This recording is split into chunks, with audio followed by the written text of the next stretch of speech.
empty hands. You know, the whole world emptied our hands in 2020, 2021, 2022. We began to grasp again and bring things back, but for so many of us, the stop, the shutdown, whatever you want to call the great pause that happened in March of 2020, many things that we were busy doing, many things we were busy living and choosing and having a part of our lives just stopped. Now, I'm not going to get into the theology of all of that and whether God caused it or not. I don't believe anything like that. I don't believe God zaps us with stuff. But I do know and do absolutely know that that great pause allowed all of humanity to take a step back and decide what matters, decide what needs to fill those empty hands.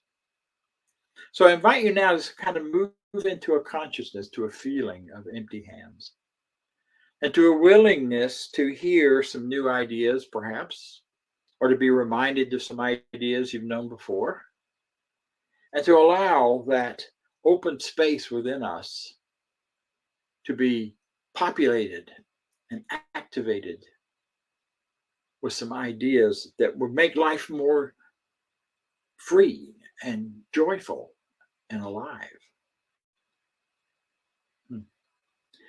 These last few years have been a huge change and shift. I don't need to tell you that. You've been here. You've been through it. You know what I'm talking about. And then we've had the whole process of trying to come back from it. But the universe never goes back. Nothing ever goes backward. We always go forward to something new. And that newness is popping up, and not just in our centers, but in our whole culture. There's been a huge change and shift and a transformation that is happening, and happening whether we like it or not, and without us having much control over it. So life becomes one of adjusting and changing and shifting with the change that's going on. You know, and one of the most powerful things we have at our disposal, well, it's like this. Imagine that you are a surfer. Or no, better yet, you're a skier. Yeah. How many people like to ski? I don't see any hands. Oh, yeah, I can't. If you like to ski, or if you can imagine yourself liking that, I don't know about you, but I love watching some of these action videos where they on YouTube where people go up to the top of a peak covered in snow, nothing but cliffs on all sides, and jump off with skis. And they go skiing down the mountain. They're flying down the mountain, and they're wiggling and wobbling and shifting and changing direction and moving and up and down in different shapes and different sizes and different ways of being. And they shift and they jump off of cliffs and they catch and keep going down and keep going down. And sometimes they tumble, but usually even when they tumble in the snow, they get up and go again, because they're going all the way. They're not stopping with life. They're going all the way to the bottom of the mountain. You know, and that downhill skiing is a powerful image, I think, for what life is like right now. We are all in a big downhill run on a ski, whether we like it or not, because the world is not staying put. You know, back at 100 years ago, change came in by decades from one way of living to another. Now it's minutes, it's hours. AI showed up, and holy Moses, the whole world suddenly changed and took off in a whole new direction on the internet and in our communications and in our gathering of information. It is unreal what a great thing that has happened. So that surfer or that skier going down the mountain has got to have some real basic things in order to survive that trip. Otherwise, his first time off the first cliff, and he's done for, or she. Don't want to blame just the men or put men just in that. It's all of us, men, women, children, he, him, they, all of us. So one of the most important things, though, to have for that skier to have is a strong, solid core. Now, The world around that skier is not solid and is not staying put. It is constantly moving as he or she moves through the world. But what the skier has to have is that solid core so that when they bend their knees and they're on those skis, wherever they go and however they weave, who they are remains the same. That solid inner core. And I'm not just talking physical here. You gotta have a strong physical core to do that, obviously. I'm working on my core strength right now just to keep from falling over. So I can't imagine being on skis. Well, I can't imagine it because I can vicariously do that, but I can't imagine actually physically doing it. But you know, that strong core that's required to walk, that's just required to get through a day. And that core is not only physical, it's mental and emotional and spiritual. And that spiritual core is about absolutely knowing who you are and knowing who you are in this moment and this moment and this moment, and having a real clear sense of who you are based on who you know yourself to be, based on what you know, not on what someone else has told you. Well, this is who I am with so and so, and this is who I am in this group and in this group, because I accommodate people. I always do what the other people want, and I look the way that they need me to look so that everybody will like me, or so that things will work more smoothly and easily, and I won't have to deal with conflict or any of those things. So in that situation, maybe the core is still there, but the most important part is, do you know who you are, regardless of what anyone else says, regardless of who you are in relationship to anything or anyone else? That inner core, that knowing, absolutely, this is who I am. That's why we talk so much around here about the one power, the I am power. It is the truth of you. It is each and every one of us. According to this new thought philosophy, each and every one of us have an individual core of truth that is the same as and connected as God itself, Spirit itself, life itself. We say at the beginning of every talk, Daniel sings about it in the music at the beginning. Whatever you call it, whether you call it God, whether you call it Spirit, whether you call it the great I am, Yahweh, the names are endless. Doesn't matter what you call it. What matters is that inner core is alive and well and is a real thing, not just a metaphorical thing or not just a metaphorical idea. It's something that really is there all the time. And out of that place is that solid core. Now, the next thing that skier needs is the ability to adapt, to be resilient. And that is our talk today, resilience. I kind of changed the wording or the way it's said when I was thinking about this, because every time I say it, I hear it that way. And that is resilience. Yeah, resilience. But resilience, well, let's talk about it. Here's the definition of resilience. I'm going to read it to you so I get it right. Resilience is the ability to adapt, to recover, and to bounce back from adversity or challenges or setbacks. It refers to an individual's capacity to withstand and cope with stress, difficult situations, traumatic events, and significant changes in life, and still maintain a positive mental attitude. Anybody had any of those things lately?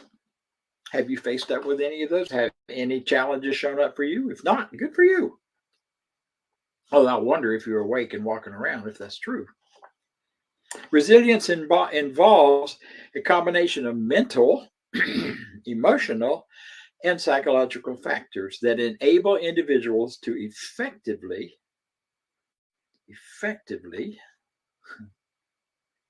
navigate through the difficulties and continue to thrive. Resilience involves qualities such as determination, perseverance, adaptability, Optimism, positive thinking, something we talk about and know about here all the time. Self-belief, the ability to have that solid inner self, to know who you are, and the ability to seek support and solutions, support and solutions, support and solutions, support. You do not have to do this alone. You are responsible for your life, but you're not responsible for doing it by yourself. Resilience is not about never experiencing hardships, but rather about one's capacity to effectively manage and overcome any challenge we are faced with. I love that, and I wanted to read it all to you because to me it gives a clarity. Sometimes we talk about these abstract ideas like resilience, and we just haven't defined them and nailed them down. It's that energy that allows us to do that. Now, we already have it built in. You have resilience built in. You have resilience in your physical self to get out of bed in the morning. You go to bed tired. All of your muscles have been worked and used, and they're ready to be rejuvenated and fired up again. You go to bed during your sleep.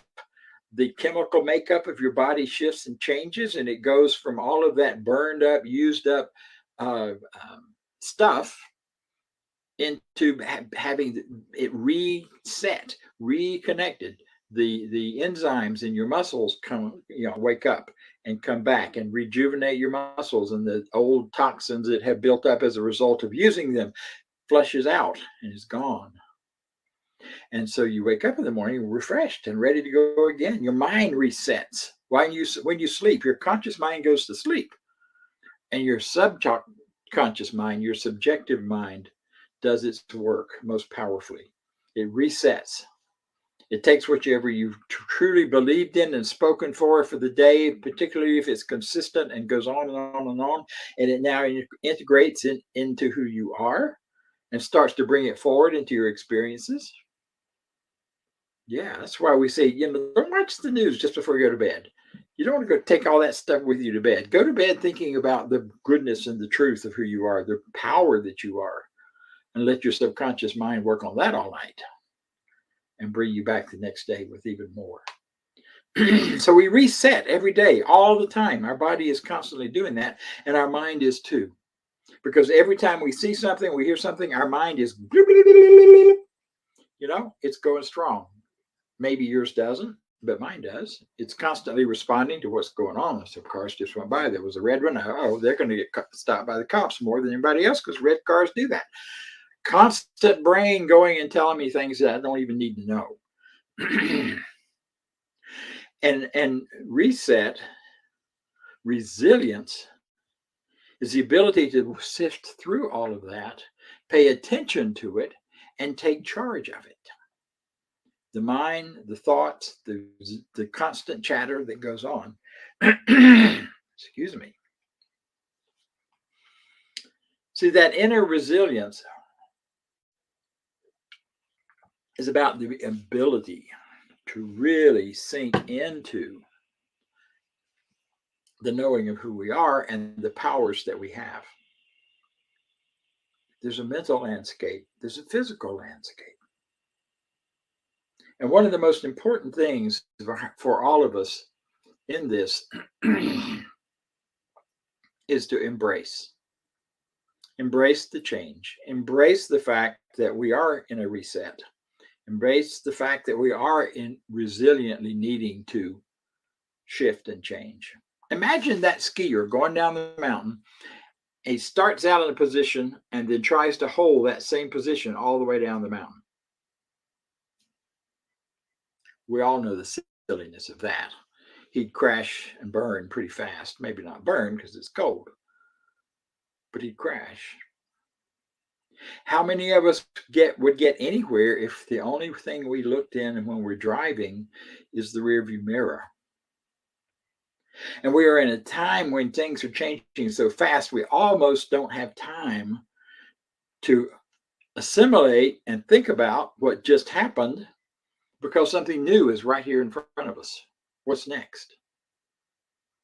And we have to be ready and willing to do that, to let the past be the past, to let it go.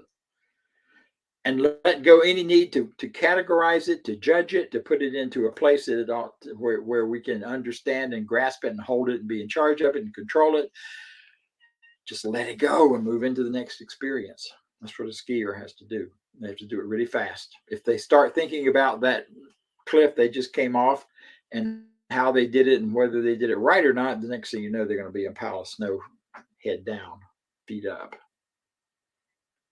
And the same thing for us. We have to be able and willing to release and let go every moment, again and again, letting the past flow past. The only thing we have that is where our power lies is right now in this moment, and that's enough. It's enough. I know all that about the skier looking behind him and not paying attention sounds silly, and yet, how much and how often do we do that? How often do we get stuck with this idea of, oh my God, I can't take another change. I can't take anymore. I'm not going to watch the news, and it won't be there. Well, okay, don't watch the news. News is a distorted view of everything anyway. But you can't not know what's going on around you because you're going to be hitting it and running into it all the time. I can't. I don't want to. I'm tired. I'm too old for this.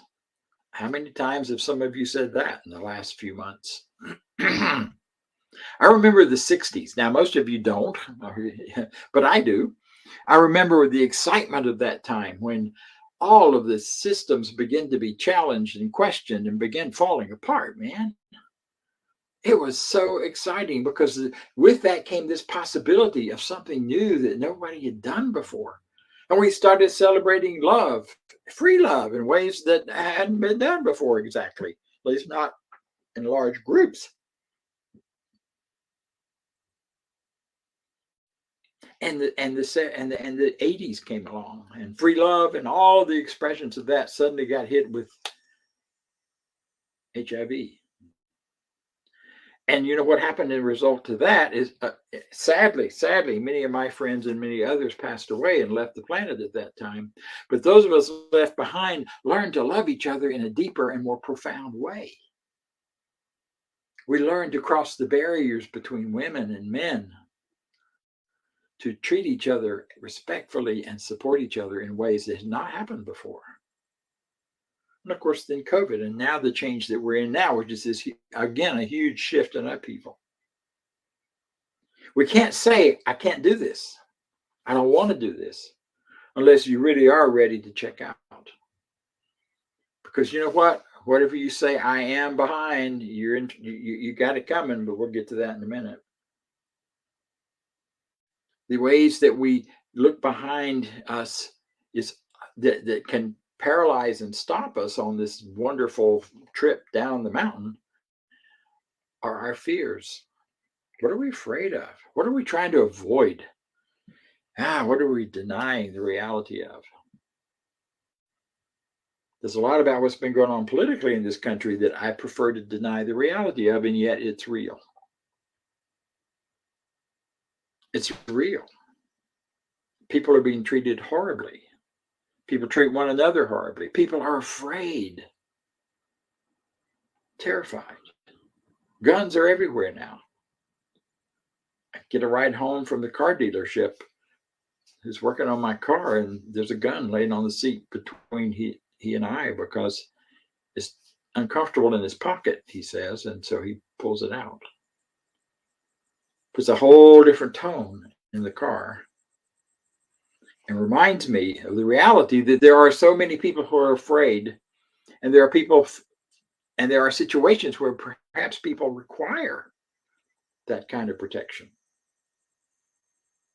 And I'm not making a statement here on gun control. I'm just saying that the realities of what's going on around us right now are in our everyday lives and showing up. I can't tell you how many people I heard say, I'm afraid to hang out my rainbow flag this season because I don't know what the consequences will be.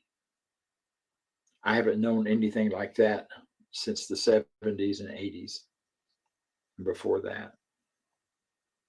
These things are real, and we have to deal with them.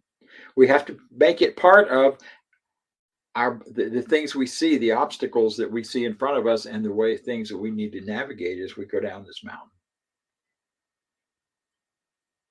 And of course, the physicality of it is pretty obvious. You can't. If you drive looking behind you, you're going to run into something. It's pretty real. Yeah. Well, here's what I think is the most important word for those of us who choose to live, who choose to be alive, who choose to be vibrant, who choose to our thoughts add to the positive thoughts of the world, the positive ideas that are happening, the solutions that are showing up and coming forward. Those of us who want to be part of that.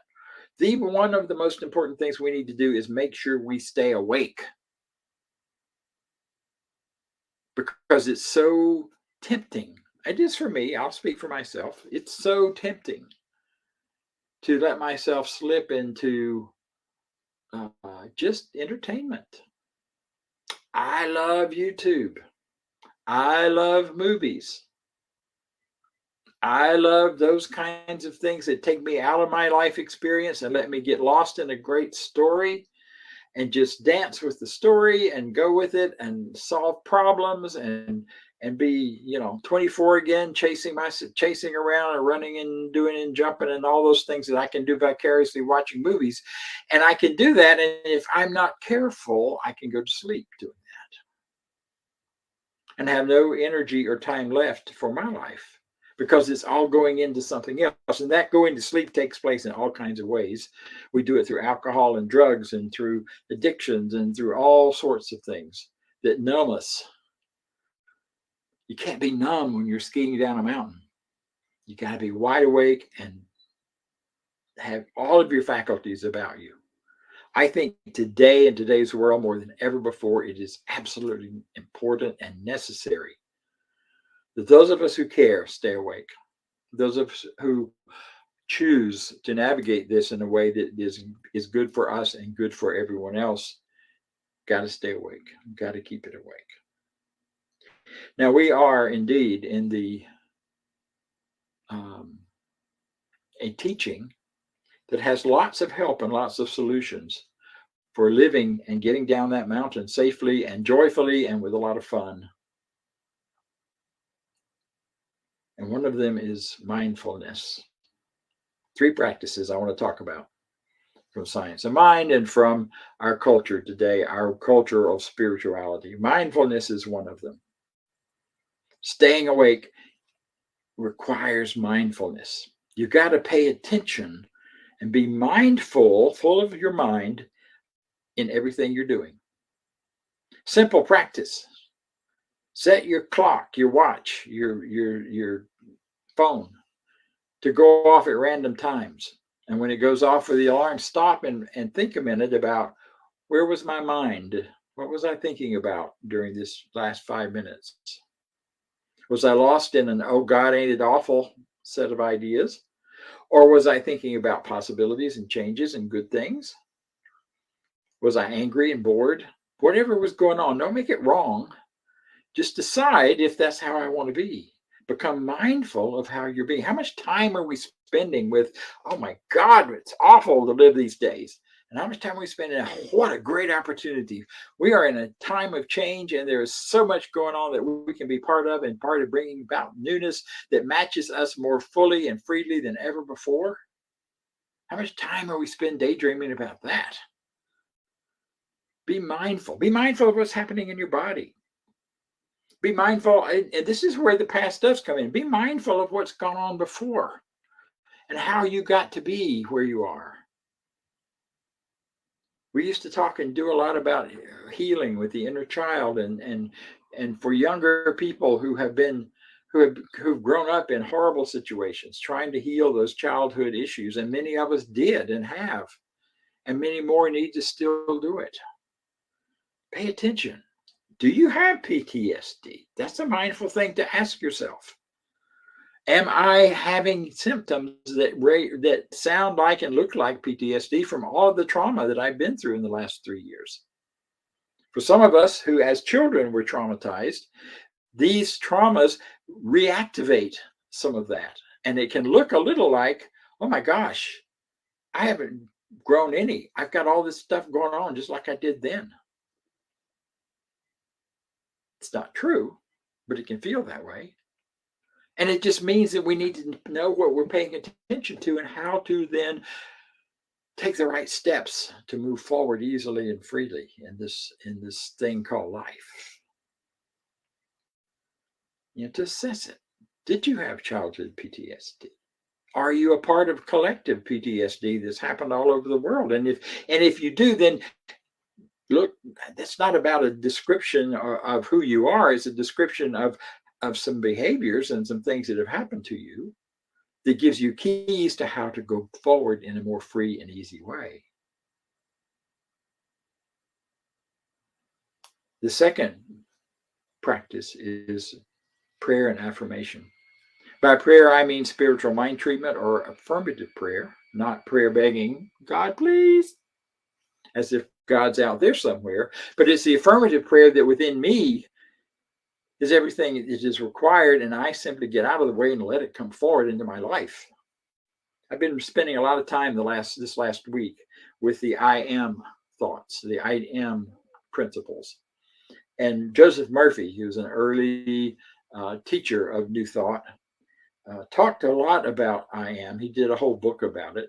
That if we can get really clear and recognize in our deepest beliefs that the I am of God, the I am that God is the I am of me, myself, and I am the expression of the divine in my own unique, special, particular way, and so are you, and so are each of us. And he says, it's so fascinating. He says, if there's any area of your life that isn't working as well as you'd like your prosperity isn't what it needs to be, or your relationships, or you can't find work that you love, or your health is giving you fits. All that means is that you have some cloudy beliefs, some negative beliefs, some things that are blocking out that flow, that I am that is within you, that creates a life based in perfection and beauty and power and goodness. And so it's simply a matter of finding out what those beliefs are and setting them aside, replacing them, and or standing deeply and firmly in the affirmations of I am. I am success. I am prosperity. I am love. I am a lottery winner. Because whatever you put behind I am is the word or the two words that describe God within you. So God within me is, every time you say, I am this, God within me is. And God always says yes to itself. So God within me is divine. God within me is love. God within me is freedom and health and prosperity and good works. And God says yes. Because God is God within you. You're saying yes to yourself. It's also true that if you're spending a lot of time in your mental world and your thought world with, I'm tired, I'm sick, I'm lonely, I'm afraid. Holmes has a beautiful meditation in the back of the Science of Mind textbook that says, I will no longer lie to myself and tell myself I am lonely, sick, and afraid. Because the I am is not that. Pretty cool. See, and as we begin to stand firmly in this I am, our world begins to move so much more easily. We start to move so much more easily through it. Our open hands are filled with power, with love, with goodness. One quick I am story. Years ago, I was on a wonderful canoe trip.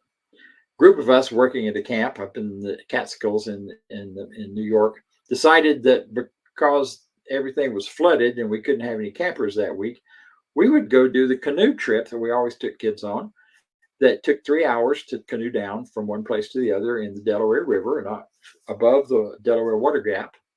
And we thought this would be so much fun because the kids aren't here. We can do it ourselves, and it'll be fast because the river's flooded. Yay! Well, we jumped in our canoes. We jumped in the river. The 3 hour run that normally it takes to make that run took an hour because the water was so high and going so fast. And at one point, we reached the point. I was in a canoe with the canoe instructor, thank goodness, and everybody except our canoe ended up in the water at least once or twice on that trip because the water was the ups and the highs and the lows were so big.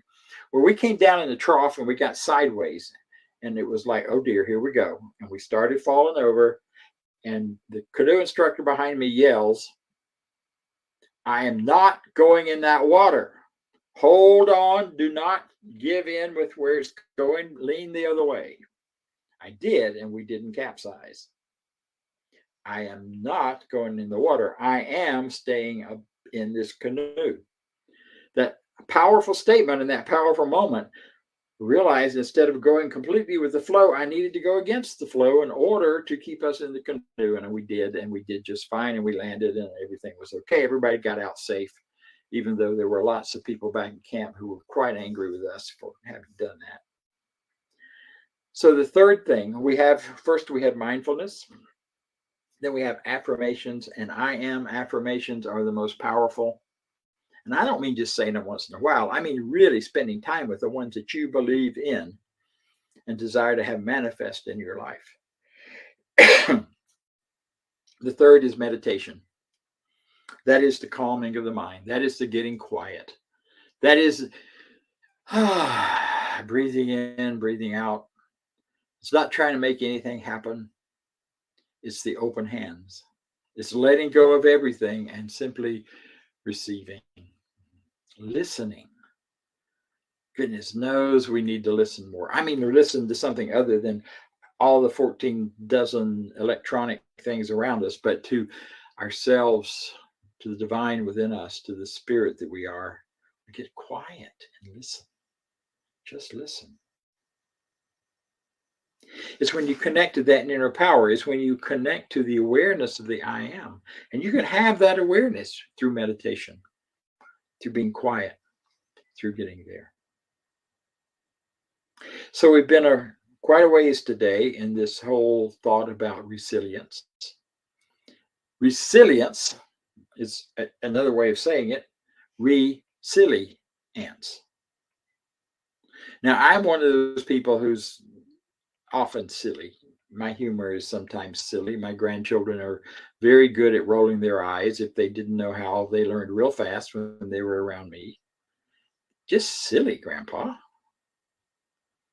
And that's okay. Because, I heard a long time ago that that angels fly because they take themselves lightly. And taking ourselves lightly as we maneuver our way through life right now is very important and very helpful. So I want to leave you with a poem. I'm getting the time signal flashes here, so I need to wrap this up. And here's the poem I want to leave you with. This is by Hunter Thompson, written in the 1930s. Life should not be a journey to the grave with the intention of arriving safely in a pretty and well-preserved body, but rather to skid in broadside in a cloud of smoke, thoroughly used up, totally worn out, and loudly proclaiming, "Wow, what a ride." That's what you deserve. That's what you desire. Because you're wonderful. So am I. And so it is.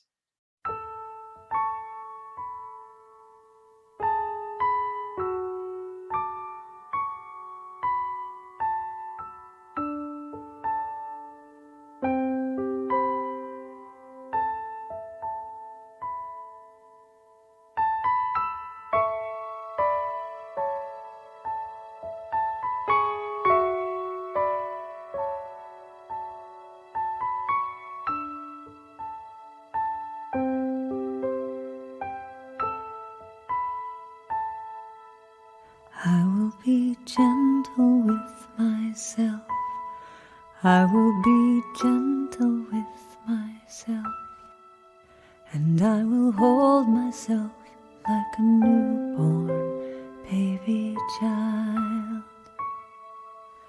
I will be gentle with myself. I will be gentle with myself, and I will hold myself like a newborn baby child. I will be tender with my heart. I will be tender with my heart, and I will hold my heart like a newborn baby child. I will be tender with my heart. I will be tender with my heart, and I will hold my heart like a newborn baby child.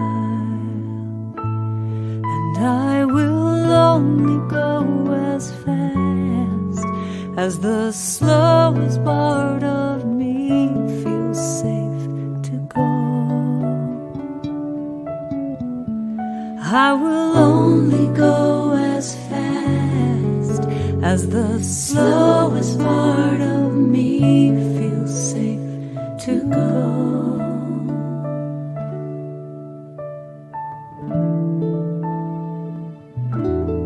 I will be easy on myself. I will be easy on myself, and I love myself like a newborn baby child. I will be easy on myself. I will be easy on myself, and I love myself like a newborn baby child.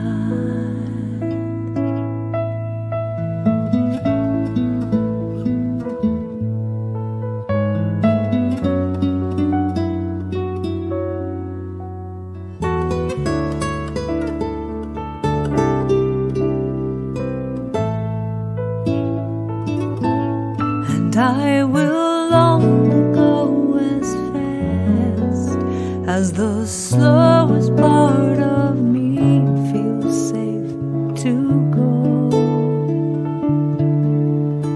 And I will only go as fast as the slowest part of me feels safe to go.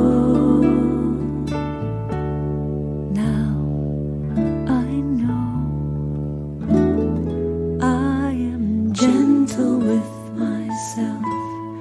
I am gentle with myself, and I hold myself like a newborn baby child. I am gentle with myself.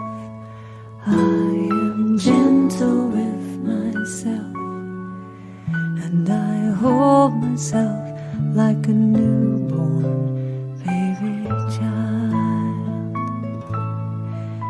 And I rock myself like a newborn baby child. And I hold myself like a newborn baby child. And I love myself